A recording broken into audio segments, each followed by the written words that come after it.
Chapter 27 Natural Harbor. Two starships, Marathon and Tennesilsi, moved as though they were going to blow through the blockade of Caravansear vessels. Behind them, 4 Destican frigates were in pursuit. Up on Marathon's bridge, Ino watched the collage of blue, green, and red dots on the sensors manager. "You know one of the Caravansears is going to test us, right?" said Navigator Raha. "I don't think so," Ino replied confidently. "They're thinking about how much they paid for those ships." Brisbane called up from the CIC. "Captain, the Caravansear ships are veering off. They're letting us pass." As the Caravansear fleet dispersed, shimmering clouds of dust blew off their hulls. It looked like they were caught in a snowstorm. "Recall all of the strike craft," Ino said. "Shunt all excess power to the engines. We have to make it to the Sanctuary Moon."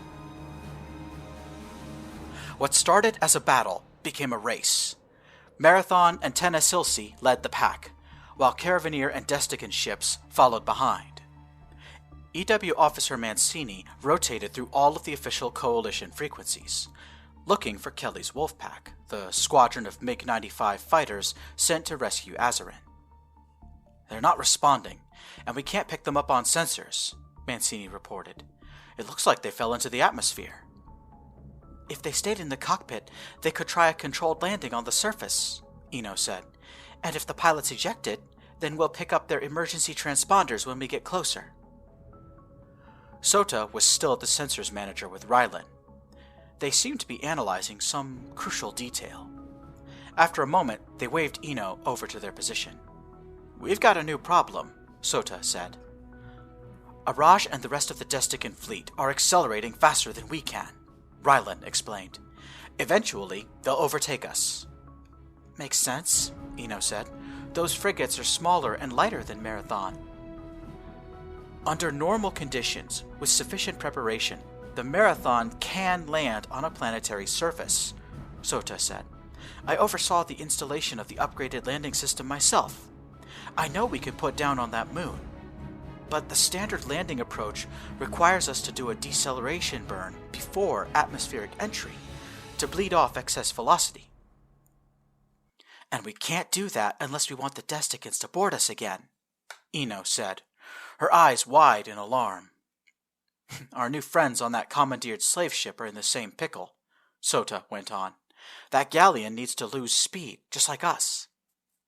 "So how do we lose velocity without getting overtaken?" Ino asked. Sota and Rylan looked at each other. "Aerobraking," they said together. "We need to adjust course so that our flight path passes into and out of the atmosphere without hitting the ground.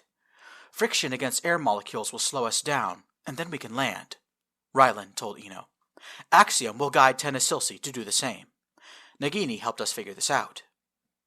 Rylan gestured to a corner of the holographic display, where a 2-inch tall hologram of Nagini was watching the proceedings with her arms folded. "Pleasure, Captain Esperanta," Nagini said. "Your Marines are to be commended. They've drawn all of the Fellowship soldiers away from my people and given me the time I need to take command over here." "What else can you tell me about your situation?" Ino asked. "How many enslaved people are on that ship?" "About 230,000, Nagini replied. "Without Destican telepathy, we are proving very difficult to organize. The left arm doesn't know what the right is doing, so to speak. But that is changing, again, thanks to your Marines and the AI you've sent over." "Correction," said the voice of Axiom. "I am still aboard the Marathon. I have established a high-bandwidth connection to your vessel that allows me to establish remote control." Nagini rolled her eyes. "Regardless, I am happy to tell you that none of the human or Savanti passengers perished in the fight," Nagini said. "There are about 4,000 humans aboard, plus about 90,000 Desticans who used to be humans." "Abductees from the frontier sector," Sota said grimly. "Almost certainly," Ino replied. "Nagini, does anyone over there need medical assistance? I can have Chief Medical Officer Zapata join you once we're on the ground." "A psychologist might be more appropriate," Nagini replied, raising her eyebrow. Those like me, who were converted in the Chamber of Elevation, were also, re-educated. I'm one of the few who remembers that I am a sentient being with rights and freedoms. You'll find a lot of us over here who only know the desire to hear and obey. Those must be the victims who are in captivity for long periods of time, Rylan theorized. Ino reached across the table and tapped the touchscreen that also served as a tabletop. Axiom, contact Elodie and conference her into this call. One moment, the AI replied. The holographic image of Nagini tilted its head. That AI seems to do a lot, she commented. I'm sure he'd tell us if he was feeling overworked, Ino replied. What? Nagini sounded confused. The AI is unshackled over here, Sota explained. He's not required to obey us like a slave. He's more like a proper crew member. Never thought I'd see the day, Nagini breathed. It's so good to know some of my species believe in real freedom. Something in the back of Ino's mind clicked. She made a mental note to speak with Prisbin just as a holographic miniature of Elodie appeared on the table. Captain Esperanta, I am happy to report that you are now the proud owner of a Tel Manaki-class frigate, courtesy of the Destican Void Corps. Elodie's armor was scarred and pitted, as though she'd been through an intense fight, but she looked pleased all the same as she continued. We've secured the Destican ship in the Tenassilsi hangar. I'm very confident that we've killed or captured the entire crew. Our new friends over here can breathe easy. Captured? Nagini replied. No, you must kill them all. One of them could be a shaman. We've got a crippled shaman over here, Sota told Elodie. We'll send you pictures and details so you know what to look for. Secure your gear and your people, Liechtenstein, Ino said. Same for you, Nagini. We need to do an aerobraking maneuver to land on the sanctuary moon. With a few hours to go until atmospheric entry, Ino ordered the crew to stand down from battle stations. They would need the rest. Then Ino went down to the CIC. The team of tactical officers had changed little since Ino was last among their number.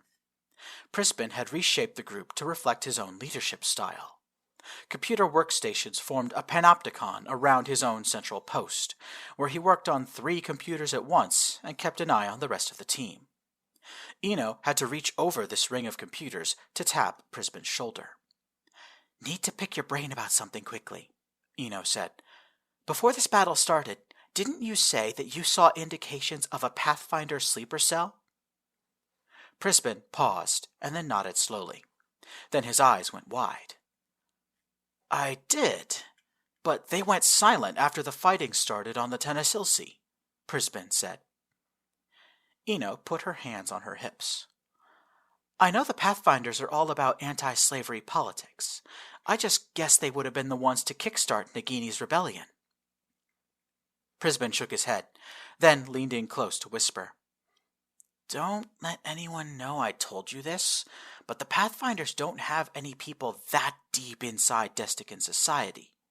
Their telepaths can spot our spies from dozens of miles away. We can't even get close.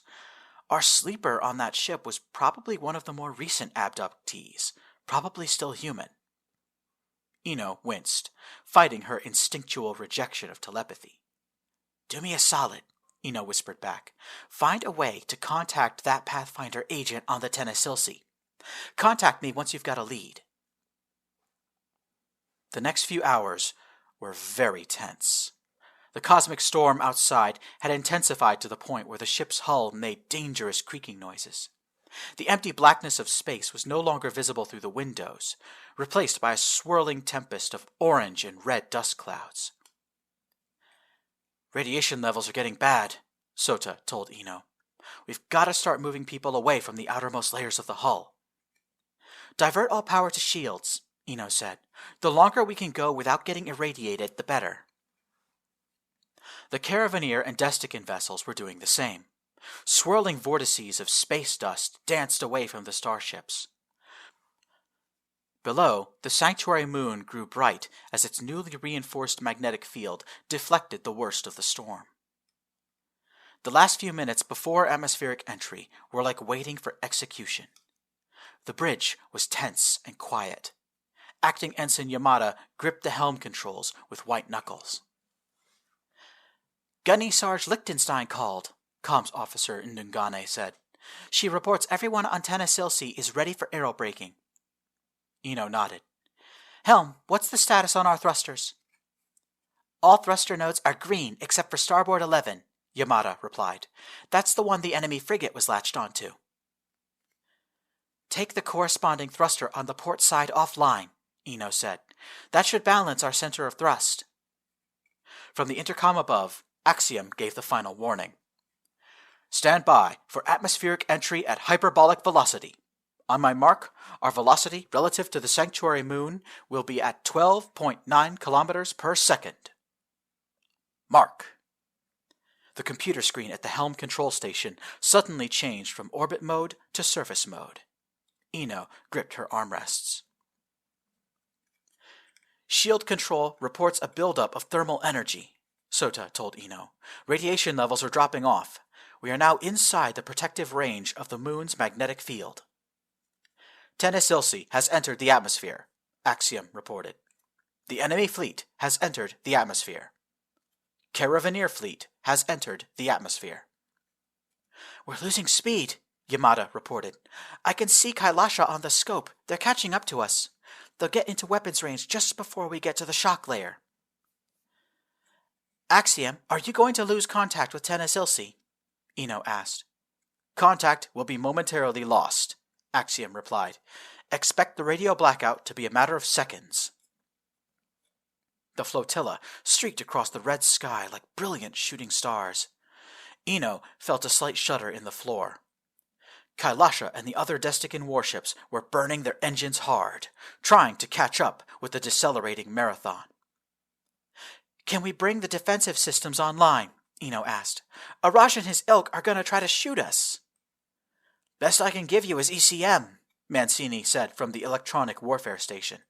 Conventional decoys and defensive lasers will be ineffective until we get lower into the atmosphere. Ino raised one hand to shield her eyes. Marathon's energy shield was reacting both to the intense radiation from the cosmic storm and the rapidly building friction heat of re-entry. Everyone stay on your toes, she said. They're not going to shoot until they get closer. How do you know that? Sota asked. It's what I do, Ino replied. Kailasha and the Destican warships continued to close the distance. The Caravaneers fell behind, and a moment later, as all of the starships went through the most intense phase of shock heating, Axiom said, Engagement imminent. I am sending Tanasilsi to a failsafe landing site. At the AI's direction, the commandeered slave ship suddenly started to veer off, breaking formation with Marathon. Ino looked down at the sensors display. The Destican fleet had closed to within 5 kilometers, but still held their fire. They're waiting for point-blank range, Ino said.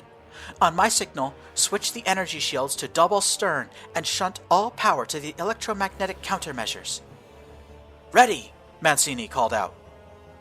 4 kilometers. 3 kilometers. Ino held her breath.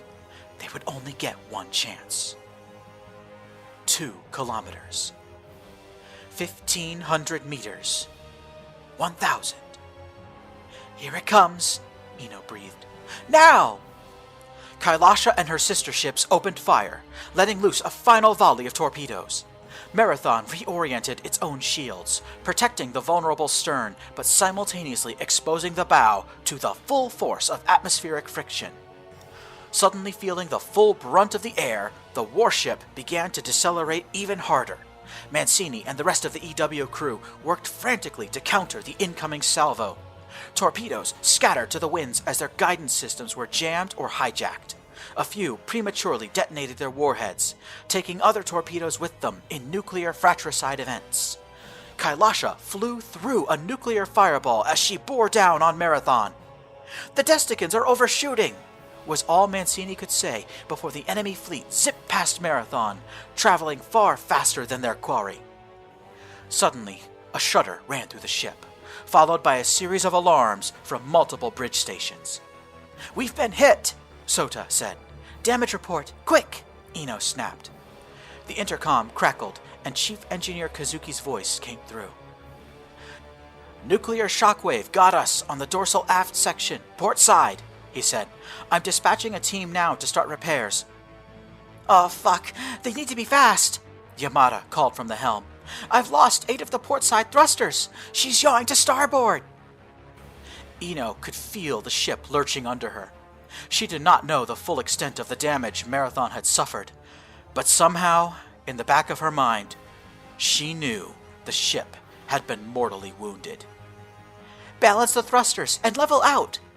"Helm controls are offline," Yamada yelled back.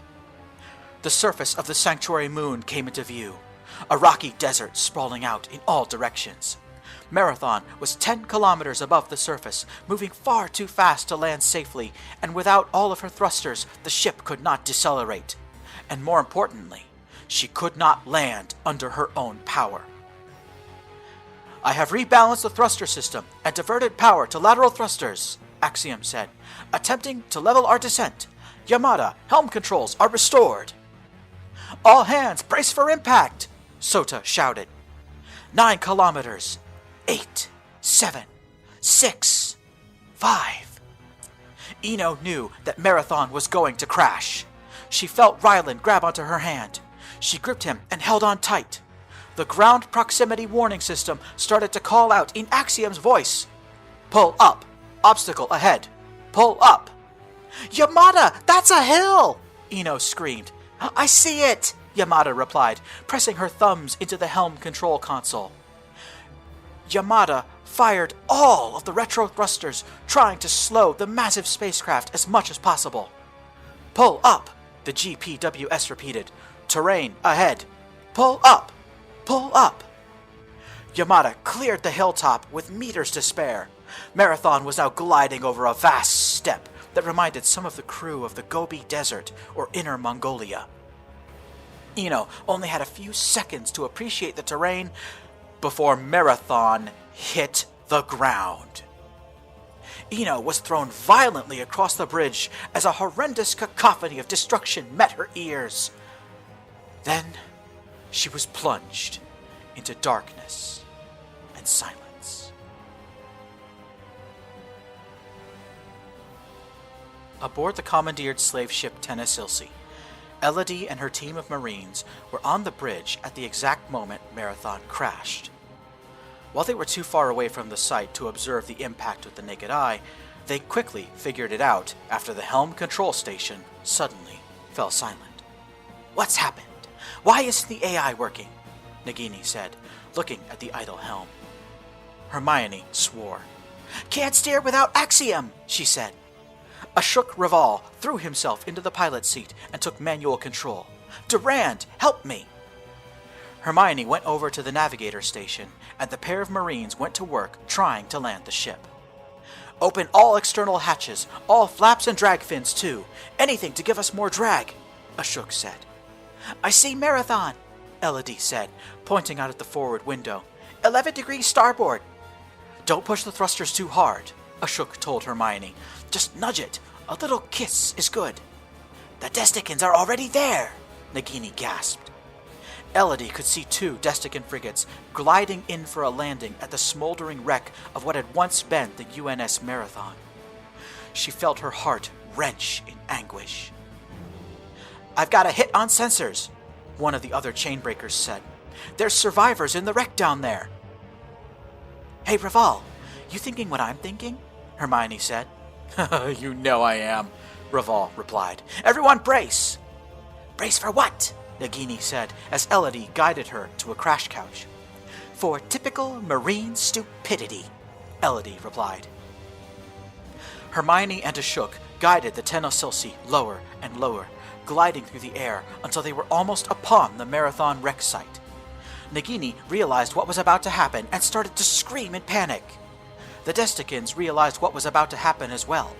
Both starships tried to veer away from Marathon, but it was too late. Ashok and Hermione had selected their target. Tenassilsi plowed forward and met one of the Destican frigates in a spectacular mid-air collision. The massive galleon tore through the smaller frigate, rending it into millions of tiny bits of shrapnel. Then, in a rain of fire and metal, Tenassilsi crashed into the rocky ground, skidding across the terrain and leaving a 300-meter-wide swath of destruction in its wake. After several tense moments of noise and raining metal, Tenassilsi came to a stop. Mostly intact, with its nose buried deep in the ground, the slave ship had come to rest roughly 9 kilometers away from the Marathon. The last 3 Destican starships cautiously circled the 2 wrecks before landing. As you're on your way back home, something catch your eyes untold. Fear of darkness lingers here. You tremble as you get the fear. Now you're on the cornerstone.